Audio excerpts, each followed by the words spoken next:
Il y a un verset dans la Bhagavad Gita qui donne la clé de la vision du Vedanta. Comment maintenant adresser ce problème qui est je suis un être de désir, il y a une force de ce désir en moi qui est extraordinaire. Et quelquefois, je n'arrive pas à le mener à bien. Et ce qui peut être source de colère, de frustration, de blâme, etc. Et dit les désirs vont et viennent. Prajahati yada kaman sarvan partha manogatan. Kaman manogatan. Kaman, les désirs qui surgissent dans votre esprit. Laissez-les surgir. Ils vont surgir. Ces désirs vont surgir. N'essayez pas de les étouffer. N'essayez pas de les réprimer. N'essayez pas de nier leur existence. Reconnais ce fait essentiel de la vie que tu es un être de désir. Et que ces désirs surgiront à la surface de toi-même, que tu le veuilles ou non. Et vaut mieux ne pas interférer avec ces désirs et essayer de les mettre de côté. Ça aboutit à des situations que j'appelle des situations cocotte minute. Qu'est-ce qui se passe quand vous réprimez et cette pression est accumulée à l'intérieur de vous-même sous prétexte de mener une vie spirituelle, sous prétexte de mener une vie juste, droite, suivant le dharma? Vous mutilez les parties essentielles de vous-même, vous réprimez cette force, jour après jour. Et cette pression, de manière juste mécanique, c'est de la physique élémentaire, un jour ou l'autre, va déborder. Et va se manifester dans vos relations avec vos proches, avec vos enfants, etc. Donc ne pas interférer avec les désirs. Le problème, en fait, n'est pas d'avoir des désirs. Le problème se situe plus précisément dans quoi? Dans la traduction ou l'expression sous la forme d'action de ces désirs. Les désirs surgissent, on les valide, on les accepte tels qu'ils viennent. Et il est tout à fait naturel, il n'y a aucun mal à avoir des désirs. Dans l'école où je suis, on étudie donc les textes du Vedanta, j'ai des camarades qui, sous prétexte d'évoluer, sous prétexte de maîtriser leurs désirs, de contrôler leurs désirs, les dénient. Donc, un désir aussi simple que le fait d'aller manger une glace en ville. Nous sommes à 25 km de la ville. Et nous avons très peu l'occasion d'aller manger en ville, nous rendre dans la ville. Le simple fait de manger une glace devient un élément essentiel de discussion qui est est-ce qu'il est légitime et normal d'assouvir ce désir qui est celui de manger une glace. Et certains vont réprimer ce désir. Ils disent non, moi je suis une personne spirituelle. Ça a l'air d'être une boutade. Il y a des gens qui vont de la même manière dire non, moi je suis engagé dans un chemin spirituel, je ne sors plus, je ne vais plus au cinéma, je ne vais plus dans des réceptions, je refuse d'aller dans la réception, c'est le monde matériel. Donc, moi je suis détaché de tout ça, et j'essaie d'être dépourvu de désir. Vous voyez les situations, quand je le raconte, ça a l'air presque risible ou fort. Mais ce sont des situations, je suis sûr que peut-être certains d'entre vous ont vu. Cette pression que nous consumons sur nous-mêmes. Alors les actions, je posais la question, les actions. Le problème se situe comment maintenant traduire sous forme d'action ces désirs. C'est là où se situe le problème. Pas le fait d'avoir des désirs. J'ai un désir d'avoir une glace, aucun problème. Du moment que je ne tue pas mon voisin pour manger cette glace, manger une glace, 2 glaces, 10 glaces. Il n'y a aucun problème là-dessus. Les actions. Alors les actions sont analysés sous l'angle du désir par le Vedanta. Donc le désir motive nos actions. Et ce désir est maintenant analysé de façon plus fine en disant il y a plusieurs sortes de désirs. Vous voyez, il y a un autre cadre d'analyse maintenant. Le désir va être de deux sortes. On va l'appeler soit raga. Alors raga, c'est quoi? C'est ce désir qu'on a d'acquérir des choses nouvelles que nous ne possédons pas. Raga. Quelles sont les différentes formes de désir? Il y en a un qui c'est raga. Je poursuis des choses que je n'ai pas. Raga est aussi je souhaite conserver des choses que j'ai actuellement. J'ai une certaine position dans une société, je souhaite la conserver. J'ai le désir de la conserver. Raga. Je veux acquérir une nouvelle entreprise. Raga aussi. Quelque chose que je n'ai pas, je veux l'acquérir. Mais les désirs ne sont pas uniquement sous forme d'une poursuite active, qui est celle de l'acquisition, de la conservation. La conservation elle-même d'un statut, d'une position de richesse, vous savez, c'est pas évident. Ça implique des efforts. Conserver le poids que vous avez aussi implique des efforts. Deuxième dénomination des désirs, en plus de raga, c'est dvesha.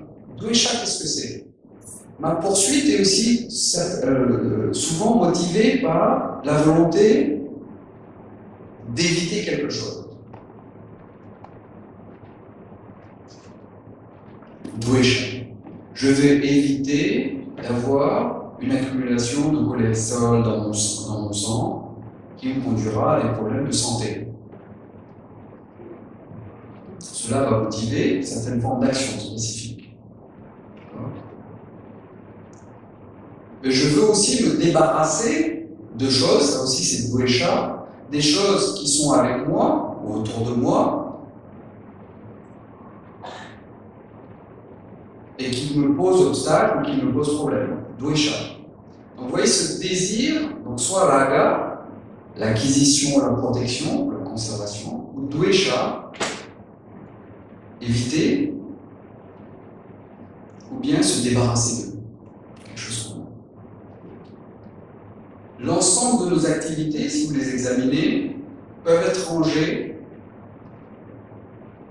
sous une de ces catégories. Donc soit raga, soit dvesha, et à l'intérieur de raga et dvesha, comme je l'ai dit, acquisition, conservation, ou bien évitement et se débarrasser.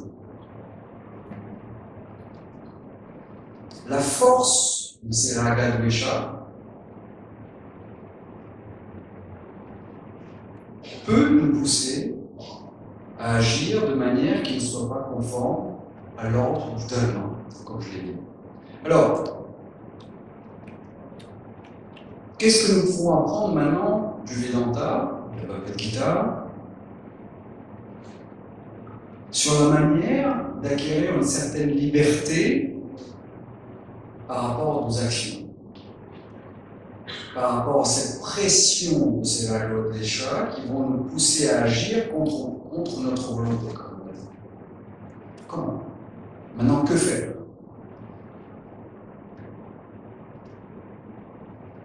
Donc, ici, la Bhagavad Gita nous donne un cadre général, une infrastructure pour confronter la force de ces désirs que nous avons, de ces raga dvesha, les confronter et les examiner à la lumière de certains critères avant de les exprimer sous la forme d'action.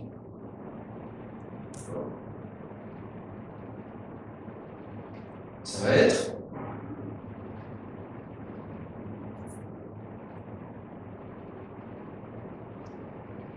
je voudrais insister sur cette notion de cadre d'analyse, ou de cadre général, de modèle, ou de critères.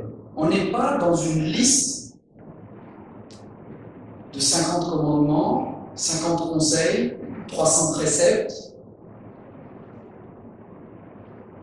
voilà ce qu'il faut faire, et voilà ce qu'il ne faut pas faire. On n'est pas dans une liste. Et cette liste, il faut que je l'ai toujours présente à l'esprit. Imaginez. Imaginez, il faut que je sois toujours extrêmement lucide et vigilant sur tout ce que je fais, et j'ai cette liste de 300 à faire et à pas faire. Et à chaque fois, je dois examiner mes désirs et mes actions, avant de les exprimer sous la forme d'action, à l'aune de ces 300 critères. Et dire, ok, là c'est bon, là je passe, là non, etc. Vous voyez la difficulté. Alors dans le milieu de la spiritualité, on a aussi cette difficulté qui est posée par... Les gens sont en demande en fait d'avis et de conseils. Ils veulent des listes, ils veulent des préceptes. Faire ça et ne pas faire ça. Ici, il y a une différence d'approche. La différence, c'est qu'on va donner un cadre général d'analyse. On va donner certaines clés qui vont nous aider à orienter notre action. Et ça de manière dynamique. Alors, quelle est cette clé? C'est une clé que vous connaissez tous. C'est la clé, je disais, du dharma, des valeurs universelles. Ces valeurs qui sont inscrites en chacun de nous. Je sais parfaitement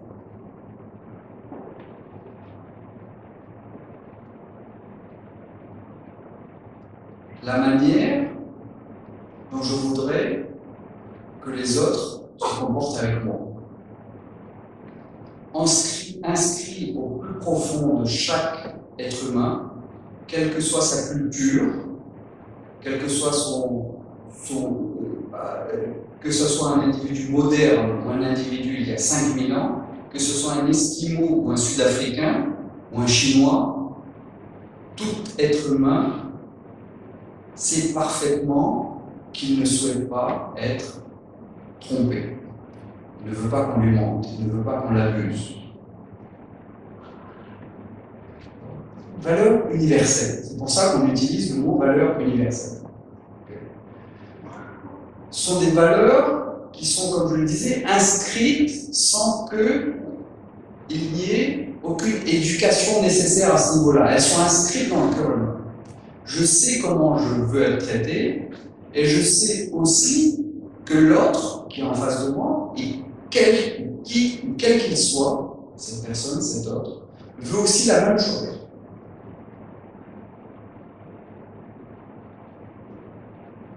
Dharma. Maintenant, nuançons un peu cette idée ou ce concept de dharma. Valeurs universelles, est-ce que ça veut dire que ce sont des valeurs absolues? Cela veut-il dire qu'en toutes circonstances, par exemple, je dois dire la vérité? Si la vérité est une valeur universelle, et si elle est une valeur absolue, cela veut-il dire qu'en toutes circonstances, je dois dire la vérité? On sait très bien que non. Pourquoi? Quelquefois, il y a des conflits. Quelquefois, le fait que je dise la vérité, par exemple, l'exemple classique qui existe aussi dans la philosophie occidentale, et je suis au moment de la Deuxième Guerre mondiale, et il y a quelqu'un qui est pourchassé par la Gestapo et qui est passé par chez moi.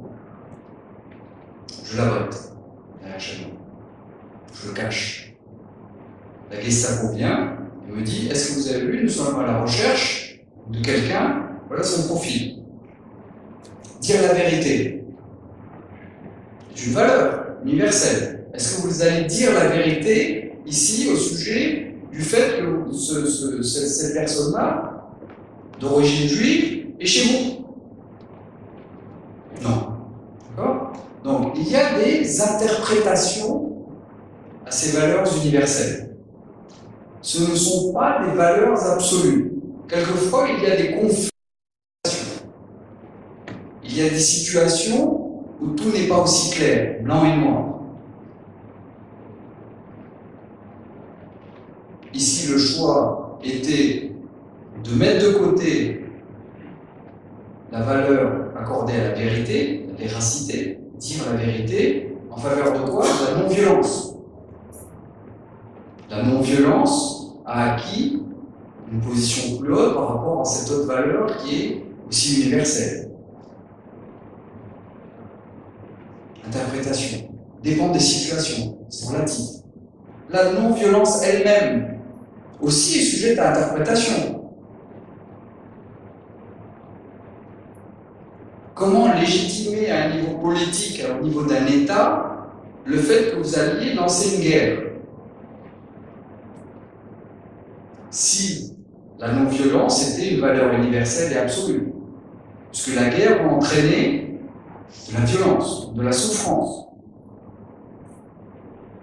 C'est aussi la problématique que pose Arjuna dans la Bhagavad Gita. Comment est-ce que je peux m'engager dans cette guerre qui va avoir comme conséquence des centaines et des centaines et des centaines de milliers de morts? Oui, il est possible. Parce que dans ce cas précis, donc dans le cas de Arjuna, je ne veux pas me prononcer sur Kadhafi, sur la guerre en Irak, etc. etc. Dans le cas d'Arjuna, la Bhagavad Gita, le recours à la guerre était justifié par le fait qu'il y avait un clan de cette famille royale qui a usurpé le pouvoir, qui a violé le contrat, un contrat qu'il y avait entre les Pandavas, qui était suite à leur exil de 13 ans, ils devaient récupérer leur royaume. Arjuna devait récupérer son royaume. Duryodhana n'a pas respecté les règles de ce contrat. Deuxième élément, Duryodhana n'est pas une personne qui se préoccupe du souci de ses sujets. Donc, installer à la tête de ce royaume quelqu'un comme Duryodhana, qui est une personne qui n'a de motivation que ses désirs personnels, l'accroissement de ses richesses, etc., et consiste à aller à l'encontre du talent. Donc, valeur universelle, mais pas absolue. Relative, situation. Donc là, il y a une dynamique. Donc la vision ici de cet enseignement, c'est que nous avons en face de nous des situations complexes, nous avons des valeurs, nous avons une matrice de valeurs communes. Mais à travers cette matrice, il y a aussi une certaine dynamique. C'est pas du oui ou non, c'est pas une liste comme je vous l'ai dit. Parce que les situations sont complexes et changeantes. Toujours changeantes. Et il n'y a pas une réponse unique à toutes les situations. Donc relativité ou nécessité d'examiner à l'intérieur de chaque situation qu'est-ce qui est l'action juste. Nuançons encore plus en avant.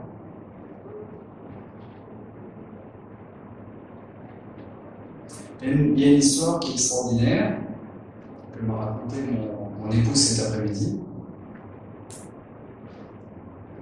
et qui illustre ce deuxième point. Alors, vous connaissez peut-être les Parsis.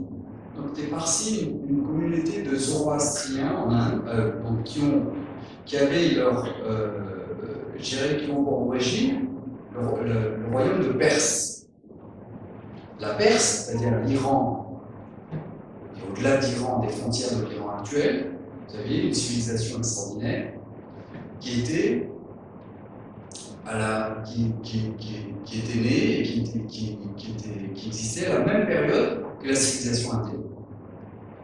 Rituel du feu, les Zoroastriens, qui sont appelés les Parsis.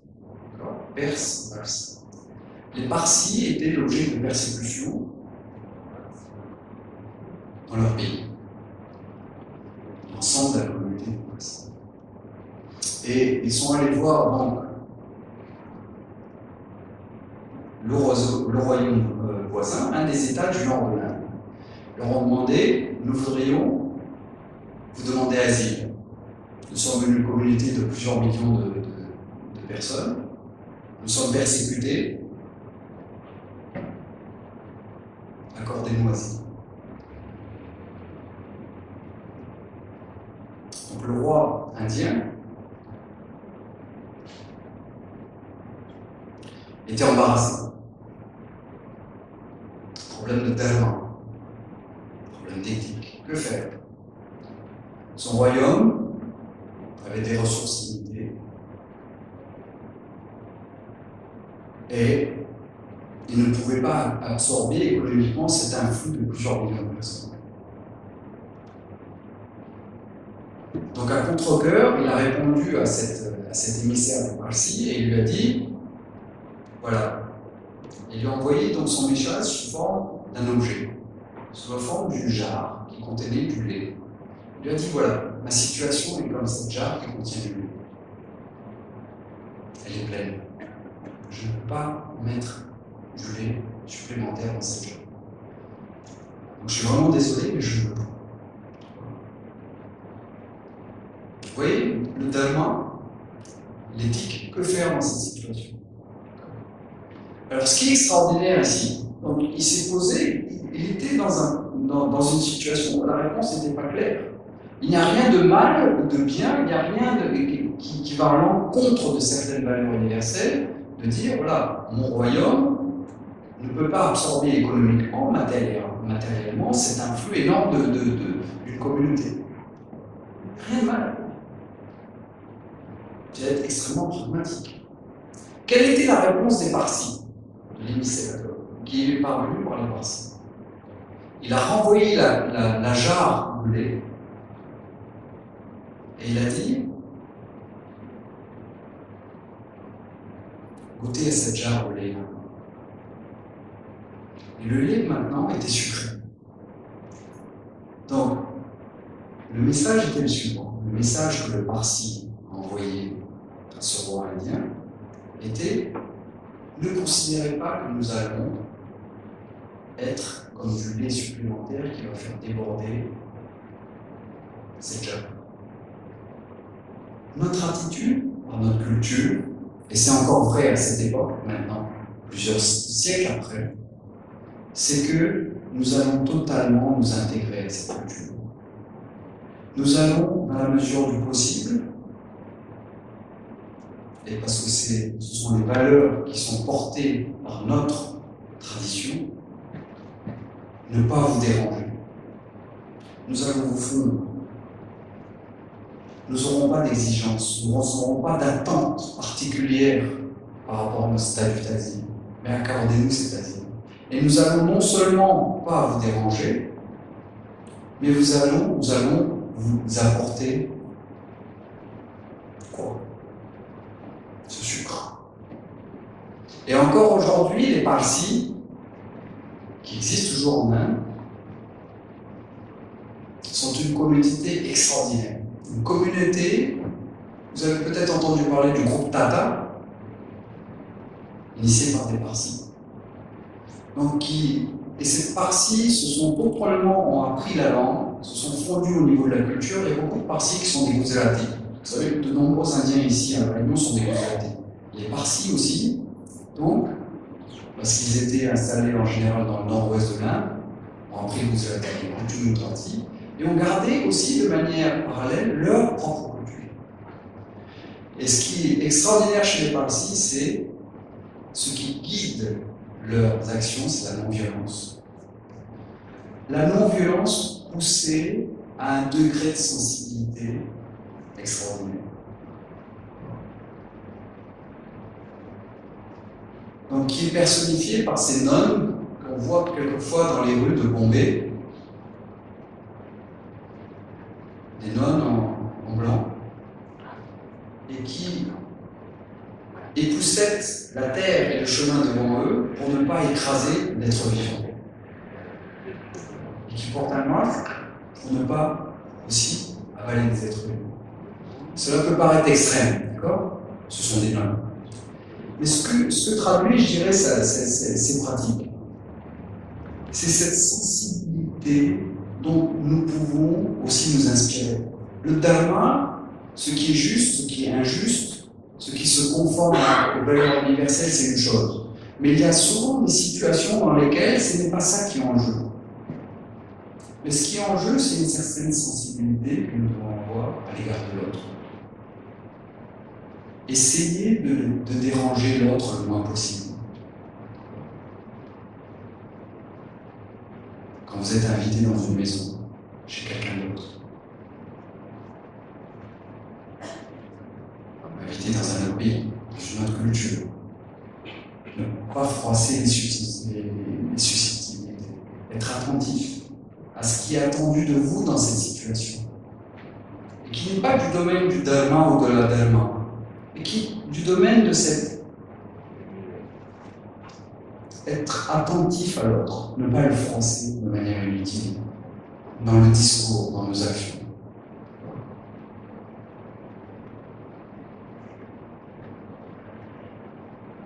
Donc les désirs, donc je vous l'ai dit, on les confronte à cet ordre du dharma, qui est relatif, qui a besoin d'interprétation. Deuxième élément, cette sensibilité particulière, et cet accent donné à la non-violence. Troisième élément, qui est vraiment ici crucial, qui donne une autre dimension à nouveau à ce que la tradition du Vedanta nous dit. C'est ce que j'appelle la réalité de l'interconnexion de toute chose, l'interdépendance de toute chose.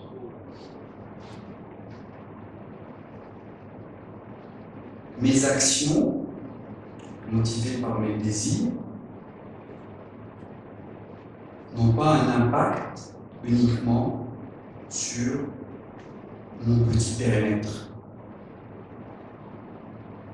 La petite ville de Saint-Denis. Et dans la petite ville de Saint-Denis, mon petit appartement, ma villa. Nous sommes reliés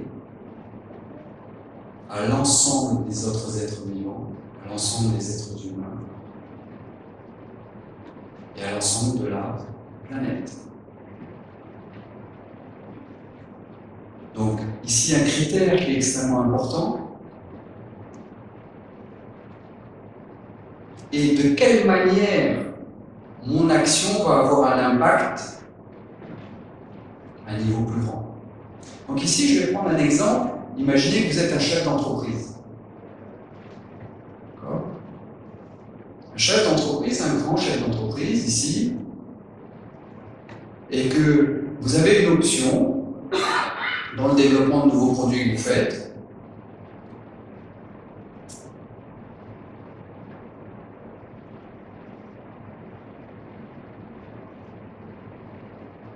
Une option, mais à un coût plus élevé, de ne pas gaspiller de manière inutile certaines ressources de l'environnement. Vous avez cette option. Il n'y a rien de mal à vous dire,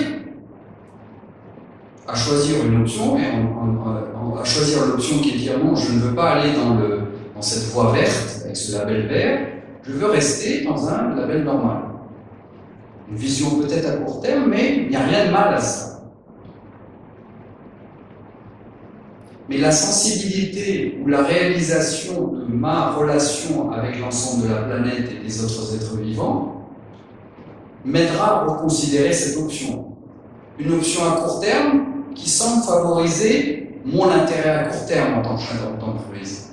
Puisque mes coûts, si je ne choisis pas l'option verte, vont être plus bas. Donc mon profit va être plus élevé.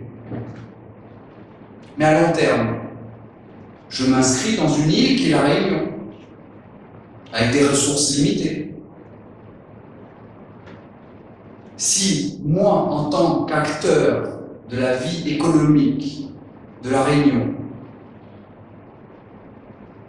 avec un certain pouvoir d'influence, parce que je suis par exemple un groupe de 2500 ou de 5000 personnes, mon action aura un impact énorme, non seulement sur du court terme, mais aussi sur mes concurrents. Les choix que je vais faire moi en tant que groupe dans mon secteur particulier vont avoir des répercussions sur la manière dont les autres groupes qui sont dans ce même secteur vont agir.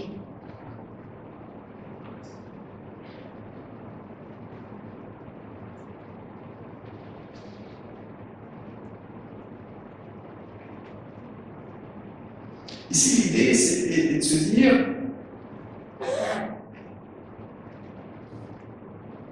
final, c'est intéressant de voir, c'est la logique de ceux qui prônent, je dirais, cette conscience plus élevée, plus aiguë des problèmes que pose l'interaction entreprise et sociétés, grands groupes multinationaux avec l'environnement, les ressources de la planète. L'argument qui est avancé est de dire c'est contre votre propre intérêt. Pourquoi? Parce que vous êtes en train de scier l'arbre, la branche même de l'arbre sur laquelle vous vous posez. En affligeant et en détruisant les écosystèmes, en détruisant les rivières, en polluant les rivières, etc., c'est l'infrastructure, c'est l'endroit même où vous vivez que vous êtes en train de détruire.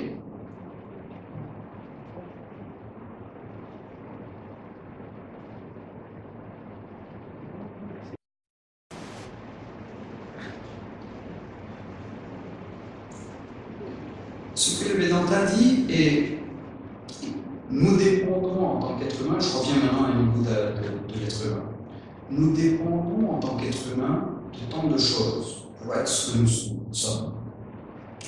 Cette simple chemise, cette chemise que vous portez, si nous examinons l'ensemble des choses qui sont nécessaires pour que cette chemise puisse être portée par vous à ce moment précis, vous allez ramener tout l'univers. Comment? Chemise. Veut dire quoi? Coton, disons. Coton dit usine.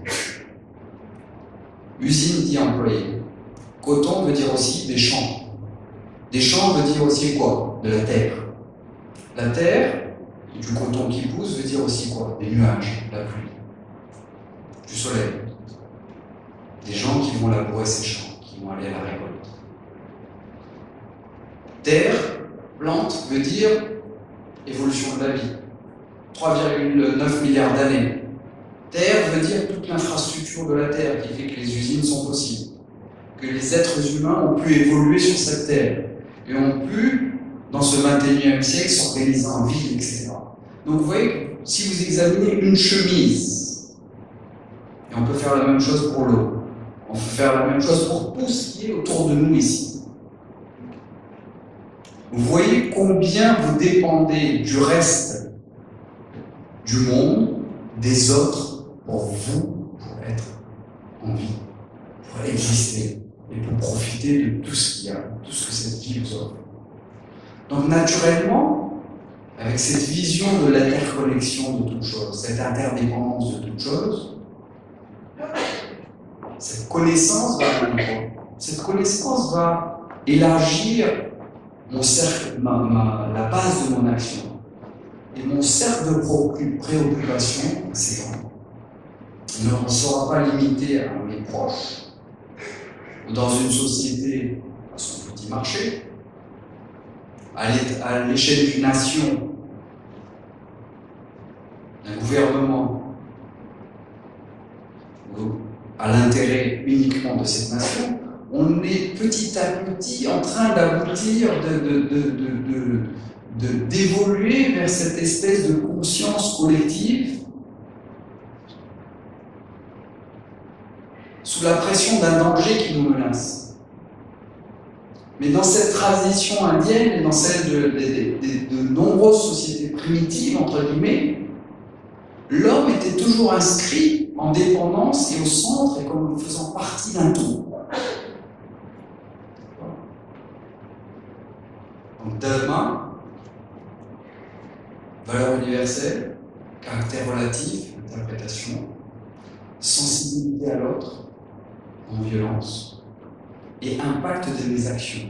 En fonction de mon domaine d'influence, un chef d'entreprise aura un domaine d'influence, et ses actions ont un impact beaucoup plus grand que moi, parfois, en tant qu'individu. Mais la démarche ici est de prendre conscience de son appartenance à un tout, et d'orienter ses actions suivant ces critères-là.